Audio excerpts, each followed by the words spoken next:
الحمد لله الحمد لله الذي لا إله إلا هو عالم الغيب والشهادة هو الرحمن الرحيم.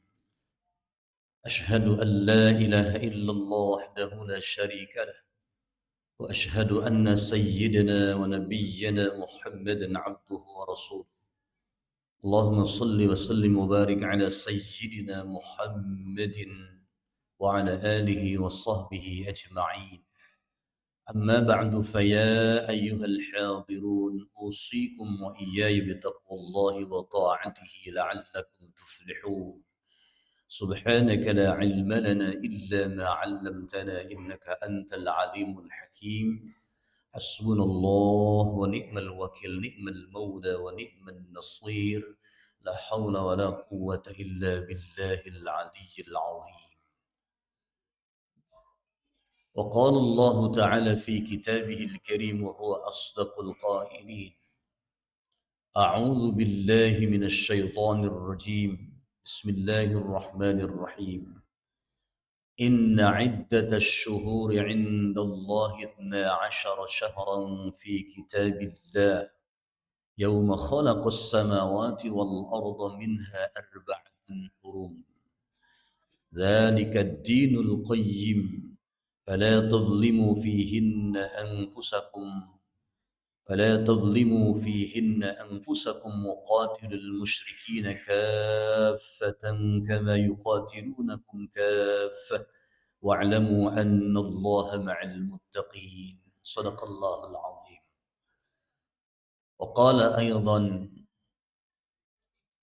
الصابرين والصادقين والقانتين والمنفقين والمستغفرين بالأسحار. Sadaqallahul azim. Ma'asyiral muslimin, sidang salat Jumat yang dirahmati Allah. Hari ini bertepatan dengan 1 Muharram, Jumat 1 Muharram 1447 Hijriah, awal tahun baru Hijriah. Allah masih memberikan kita kesempatan dari sekian kesempatan yang Allah berikan dalam perjalanan hidup kita. Salah satunya Allah masih memberikan kita kesempatan bisa ibadah kepadanya di hari Jumat yang penuh dengan kemuliaan dan keberkahan ini. Dan kita patut syukuri hadirin. Karena di antara angan-angan orang-orang yang sudah wafat, orang-orang yang sudah meninggal dunia sekarang berbaring di alam kubur, mayoritas mereka meminta kepada Allah agar mereka dikembalikan bisa hidup ke alam dunia. Karena itu melalui mimbar Jumat ini saya berwasiat buat diri saya dan para jamaah sekalian. Mari sama-sama kita tingkatkan kualitas keimanan ketakwaan kita kepada Allah Jalla Jalaluhu dengan sungguh-sungguh. Karena hanya dengan berbekal keimanan ketakwaan kita yang bisa menyelamatkan kita dalam kehidupan dunia hingga akhirat nanti. Orang-orang yang telah wafat mereka berangan-angan kepada Allah. Rabbi laula akhartani ila ajalin qarib fasaddaq wa akum minas salihin. Ya Rabb, sekiranya bisa ditunda kematian ini, bisa ditangguhkan kematian ini, balikin ya Allah. Yang mereka minta itu tidak banyak waktu yang mereka minta, sekalipun cuma 1 detik, saudara sekalian. Berapa lama durasi 1 detik? Cukup singkat sekali, tapi itu akan sangat berharga bagi orang-orang yang sudah wafat, saudara sekalian. Agar apa? Fasaddaq, agar kami bisa bersedekah. Wa akum minas sholihin, aku akan menjadi orang yang paling soleh dalam 1 detik itu. Karena itu jangan sampai sebelum datang kematian, jadwal kematian kita menghampiri kita. Kita manfaatkan sehat kita, hidup kita, masa muda kita, kesempatan kita semuanya berpacu dalam amal soleh. Terlebih di tahun baru Hijriah ini, momentum yang tepat buat kita untuk senantiasa memperbaiki diri kita di tahun baru ini. Karena memang tahun baru kita Islam ini, Muharram ini, rahmat Allah, berpacu untuk senantiasa mengumpulkan kebaikan, membuka lembaran yang baru sekalian, meninggalkan lembaran yang lama, kita isi dengan perbuatan dan kelakuan kita yang baik di hadapan Allah Jalla Jalaluhu. Hadirin rahmati Allah, bulan haram dalam Islam itu ada 4. Salah satunya adalah bulan Muharram. Di dalamnya semua bulan haram itu kita diharamkan atau dilarang untuk berbuat kemaksiatan, saudara sekalian.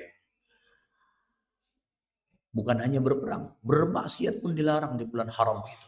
Apapun jenis perbuatan maksiat. Artinya apa?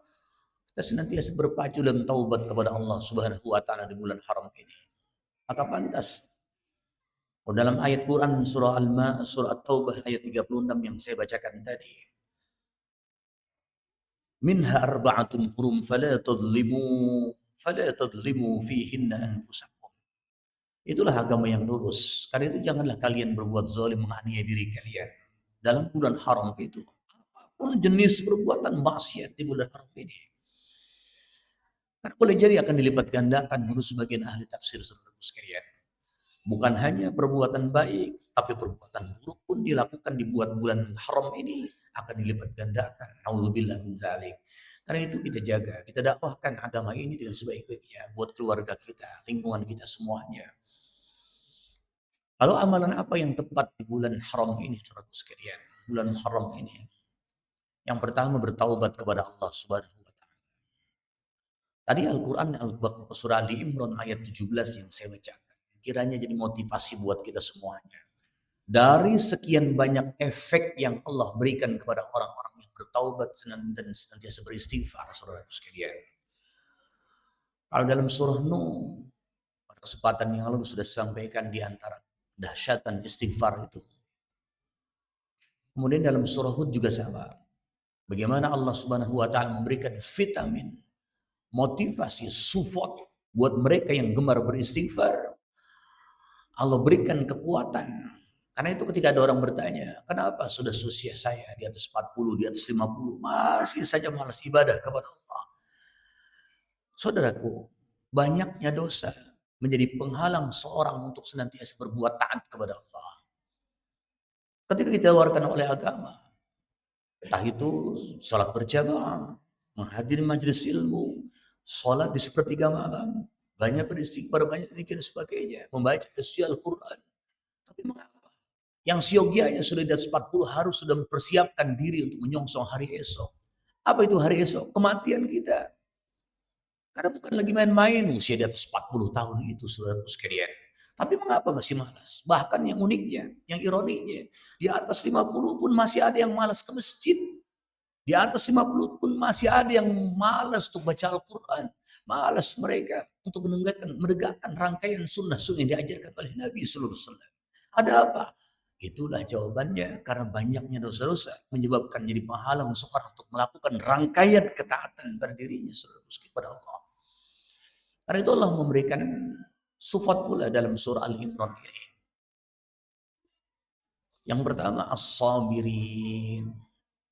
Orang-orang yang gemar beristighfar. Karena di antara ciri orang yang taubat, lisannya selalu minta ampun kepada Allah. Tidak lepas dari istighfar, saudaraku sekalian. Entah itu habis sholat, entah itu mau tidur, entah itu mau beraktivitas. Dia lakukan istighfar.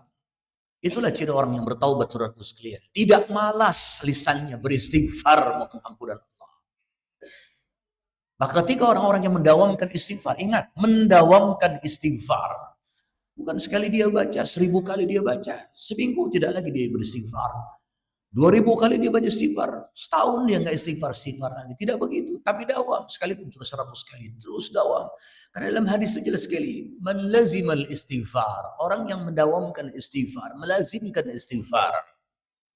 Ja'alallahu lahu min kulli dikin makhraja. Setiap urusan kesempitan apapun ada jalan keluarnya. Solusi Allah berikan buatnya. Wa min kulli hammin faraja. Setiap kesedihan ada aja yang membuat dia gembira. Warzaquhu min haitsu la yahtasib. Allah rezekikan orang itu dari rezeki jalan yang tidak disangka-sangka. Ada aja rezekinya. Karena itu orang-orang yang selalu istighfar, pertama didawamkan, lazim istighfarnya. Bukan sekali, 2 kali, terus. Kapan saja. Habis sholat, mau tidur, beraktivitas, selalu istighfar. Astagfirullahaladzim, astagfirullahaladzim, astagfirullahaladzim. Lebih panjang lagi, lebih bagus. Lebih panjang lagi, Sayyidul Istighfar dibaca, lebih bagus. Saudara sekalian. Kemudian apa efeknya yang pertama dalam surah Al-Imran ini? Dari sekian banyak efek, maka tengoklah dalam surah Al-Imran 17. As-sabirin. Allah jadikan karakternya adalah karakter yang bersabar. Orang-orang yang sabar. Bukankah itu impian setiap pribadi mukmin menjadi pribadi yang sabar? Nggak bisa dibayangkan, saudara sekalian. Apapun problematikanya, kalau dihadapi tidak dengan sabar, tidak akan pernah sukses, saudara sekalian. Tapi kalau setiap problem yang kita hadapi dengan sabar, maka yakinlah akan selesai segala macam urusan yang menghadang kita semuanya. Sabar, saudara sekalian. Karena itu ketika orang rajin istighfar, maka Allah jadikan tanpa disadari oleh pelakunya, Allah bimbing dia, Allah bentuk dia menjadi karakter yang sabirin. Karena itu yang punya sifat emosi, yang suka emosi dengan keluarganya, dengan lingkungannya, dengan teman-temannya, istighfar. Maka akan jadi obat buat kita semuanya. Siapapun pelakunya. Yang kedua, wassadiqin. Allah akan membimbing orang-orang yang rajin istighfar menjadi karakter yang sadiq. Apa itu sadiq? Jujur, benar, nggak suka bohong dengan keimanannya, hadirin. Itulah orang yang benar keimanannya. Nggak suka bohong, jujur dengan keimanannya. Kadang ketika orang bertanya, apakah Anda yakin akan adanya nikmat dan azab kubur? Ya, yakin. Apakah Anda yakin dengan adanya surga dan neraka? Yakin. Dia jawab dengan mantap, yakin saya. Tapi mengapa? Karena kita masih berani melakukan perbuatan maksiat. Di mana keyakinan kita terhadap azab kubur, nikmat kubur, adanya alam akhirat, adanya surga neraka? Di mana? Baru sebatas lisan, belum bersarang di hati, saudara sekalian, belum berurat berakar. Yang kita ingini adalah keimanan yang mantap, yang kuat, sehingga jadi barometer kemanapun kita melangkah. Awas, ada Allah yang memantau kita. Itulah keimanan yang benar, as-shadiqin. Maka orang-orang yang rajin istighfar, Allah bimbing mereka menjadi karakter yang shadiq. Tidak suka bohong, saudara sekalian. Negara ini rusak karena perilaku orang-orang yang suka berbohong, saudara sekalian. Keluarga, sebuah rumah tangga rusak. Kenapa? Karena dari mulai suami sampai anak-anak suka berbohong, saudara sekalian. Maka ketika semua personil, baik secara personal, keluarga, ataupun bermasyarakat, apalagi bernegara, kalau semuanya benar keimanan dengan rajin istighfar, maka Allah akan bimbing menjadi orang-orang yang shadiq dan akan menjadi negara yang baldatun thayyibatun wa rabbun ghafur, saudara sekalian. Yang ketiga, wal qanitin. Ada orang bertanya, ada apa dengan ibadah saya? Kok sulit mendapatkan kekhusyuan? Sulit, belum juga nikmat. Padahal usia sudah di atas 40, 50. Kenapa belum juga bisa merasakan nikmat dan dahsyatnya daripada ibadah yang dia kerjakan? Karena banyaknya dosa-dosa. Maka dengan istighfar, Allah akan bentuk karakter yang qanitin, menjadi orang-orang yang selalu khusyuk dalam ibadahnya. Nikmat ya ketika diperdengarkan ayat Quran, dia cucurkan air mata. Ketika dengarkan nasihat, datang nasihat kepadanya, dia terima dengan tunduk, sami'na wa ta'na. Apalagi datang dari hadis Nabi, Allahu Akbar. Senang dia, nggak kecewa dia, nggak berat untuk mendengarkannya. Kenapa? Qanitin, semakin dibuat khusyuk, semakin dibuat tunduk dia dengan istighfarnya itu. Kemudian yang lebih dahsyat lagi, hadirin, siapapun yang mengalami proses atau mengalami persoalan ekonomi sulit, maka resepnya istighfar. Jangan pernah mengeluh, karena Allah sudah memberikan solusi. Apa itu? Istighfar. Ketika orang mendawamkan istighfar, perlahan tapi pasti. Jangan Anda menganggap diri Anda ini orang yang paling top doanya. Baru sekali Anda sudah berhenti, lalu protes ya dapat Allah. Kenapa saya sudah istighfar, belum juga dijabah? Baru sekali kau istighfar, sudah minta dijabah. Baru sekali kau bangun sholat malam, sudah doamu pengen dijabah. Emang Anda seorang wali? Bukan. Doa yang sungguh, yang tulus dipanjatkan. Allah Maha tahu. Jangan suka menggurui Allah. Kadang-kadang kita menggurui Allah. Kadang kita mendikte Allah. Saya sudah sholat malam, baru sehari 2 hari. Saya sudah beristighfar 100-200 kali. Kenapa belum juga diijabah? Kenapa belum juga keluar dari macam persoalan ini? Teruskan istighfarmu itu. Teruskan sholat malammu itu. Teruskan baca Al-Quranmu itu. Perlahan tapi pasti Allah akan berubah hidupmu, ekonomimu. Allahu Akbar. Itu pasti, saudaraku sekalian. Karena itu saat yang tepat di bulan Muharram ini. Bulan bertaubat kepada Allah. Jauhi perbuatan maksiat. Perlahan tapi pasti Allah akan membimbing kita, menghantarkan kita menjadi karakter-karakter yang disebutkan tadi dalam surah Ali Imran ayat 17, saudaraku sekalian. Kemudian apa lagi? Amalan dianjurkan di bulan Muharram ini banyak bersedekah. Jangan pelit. Ancamannya dahsyat, saudaraku sekalian. Dalam surah Al-Mudassir, antum silakan baca dalam surah Al-Mudassir mulai dari ayat 38. Allah ancam, masalakakum fi saqar. Apa gerangan menyebabkan kalian dimasukkan ke dalam neraka sakar itu? Amalan apa yang menyebabkan kalian tergelincir dalam sakar itu? Yang pertama, lam nakum minal musallin. Karena kami di dunia dulu adalah termasuk orang yang tidak mendirikan sholat. Yang kedua, walam nakun nut'imul miskin. Kami dimasukkan ke neraka sakar karena dulu di dunia kami tidak pernah mau memberikan makan kepada orang-orang miskin. Kami biarkan mereka terlantar, kelaparan dan sebagainya. Wala'iyadzubillah. Jadilah orang yang dermawan, suka berbagi, jangan pelit. Ancamannya pasti neraka sakar, saudaraku sekalian. Orang yang bakhil itu. Kemudian apalagi amalan yang dianjurkan di bulan Muharram ini? Banyak berpuasa sunnah. Puasa yang paling afdal setelah Ramadan, kata Rasulullah, adalah puasa di bulan Muharram ini. Tidak sempat sebulan, 10 hari, enggak sempat 10 hari. Minimal 1-2 kali puasa. Allah. Mudah-mudahan apa yang kita lakukan ini menghantarkan kita menjadi pribadi-pribadi yang disebutkan Allah dalam ayat-ayatnya tadi. Ya Allah, bimbing kami agar senantiasa lisan ini mau berzikir, mau beristighfar, minta ampunan-Mu ya Allah. Kami sadari diri kami penuh dengan maksiat dan dosa ya Rabb. Bimbing kami agar kami menjadi pribadi-pribadi yang bertaubat kepadamu ya Allah. Barakallahu li wa lakum fil Qur'anil Karim wa nafa'ani wa iyyakum bima fihi minal ayati wa dzikril hakim wa taqabbala minni wa minkum tilawatahu innahu huwal ghafurur rahim.